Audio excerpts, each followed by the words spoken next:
In this video, I'm going to show you how to crop an image in LibreOffice Impress quickly and easily. If you're building a presentation and you want to clean up a photo, remove extra space, or focus on just the part that matters, this simple method will save you time and make your slides look much more professional. And if this tutorial helps you out, make sure to hit like and subscribe for more easy software tutorials just like this one.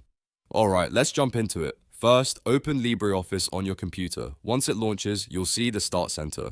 On the left side, under Create, click on Impress Presentation. If you already have a presentation you're working on, you can open that existing file instead. Either way, the process is the same once your presentation is open.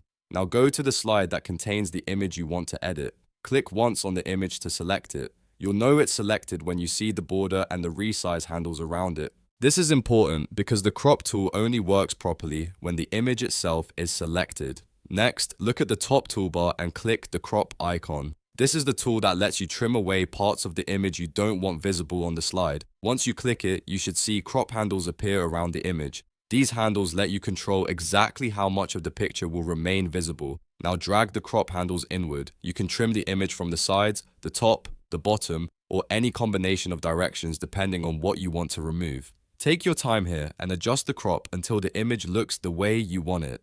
If you need to be more precise, you can make small adjustments instead of dragging too far at once. A good tip is to crop only the unnecessary parts of the image. That way, you keep the important content clear and centered on your slide. Cropping is especially useful if your image has extra background space, awkward edges, or distracting elements that pull attention away from your main message. Once you're happy with the crop, press Enter on your keyboard to apply the change. That final step confirms the crop and updates the image on your slide. The image will now be cropped to the selected area, and you can continue editing your presentation as needed. If you want to make the slide even better, you can also resize the image after cropping it so it fits perfectly with your layout.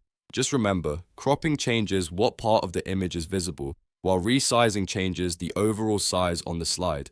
Using both together can help your presentation look clean and polished. And that's it. You've now learned how to crop an image in LibreOffice Impress in just a few simple steps. If this video helped you, please give it a thumbs up, subscribe to the channel, and turn on notifications so you don't miss the next tutorial. Thanks for watching, and I'll see you in the next one.